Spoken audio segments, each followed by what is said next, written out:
Dans les années 90, Disney engage Bruce Willis dont la renommée est croissante. Toutefois, ses caprices créent des problèmes financiers à l'entreprise. Malgré une tentative de rétorsion, Bruce Willis reste le vainqueur de cette saga.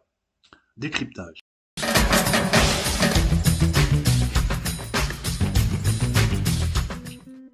Dans les années 90, Disney se réjouit d'avoir acquis le talent de l'inégalable Bruce Willis. La célébrité de l'acteur, comme sa carrière, connaît une ascension fulgurante et les plus grands studios de Hollywood se l'arrachent. Toutefois, ce rêve devenu réalité pour la firme se transforme rapidement en cauchemar et en gouffre financier en raison du comportement capricieux de l'acteur. Dans un retournement de six situations, c'est Bruce Willis qui sort grand vainqueur de cette histoire rocambolesque malgré les tentatives de Disney de le mettre dos au mur. Au milieu des années 90, Bruce Willis a déjà à son actif une impressionnante série de films, dont quelques succès notables tels que Piège de cristal, 58 minutes pour vivre, Le Dernier Samaritain et Pulp Fiction. Sa popularité sur grand écran ne cesse de croître, mais cela ne l'empêche pas de se montrer très capricieux en coulisses. Alors que l'on approche de la fin des années 90, Bruce Willis est de plus en plus sollicité et devient l'un des acteurs les plus bankable de l'époque grâce à des films comme L'Armée des 12 singes, Une journée en enfer ou encore Le cinquième élément. En 1997, Bruce Willis est approché pour jouer dans une comédie romantique produite par les studios Disney. Convaincu par le projet, Disney investit environ 28 millions de dollars pour le rendre possible, dont un cachet faramineux de 7,5 millions pour l'acteur.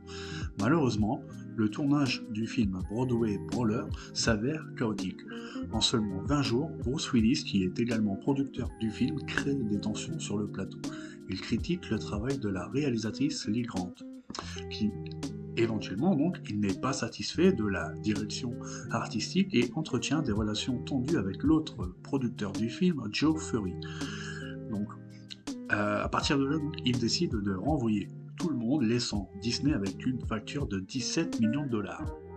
Donc face à cette situation, Disney propose à Bruce Willis un marché. Il devra réduire son salaire et s'engager à tourner dans leurs 3 prochains films.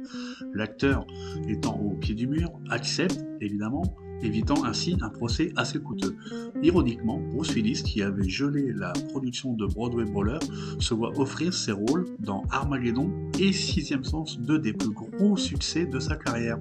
Ces films, qui ont généré des millions de dollars au box-office, ont permis à l'acteur non seulement de renverser la situation à son avantage, mais aussi de profiter d'une part substantielle des recettes. Ainsi, malgré ses caprices initiaux qui auraient pu lui coûter quand même très cher, Bruce Willis a réussi à tirer son épingle du jeu, récoltant une véritable fortune.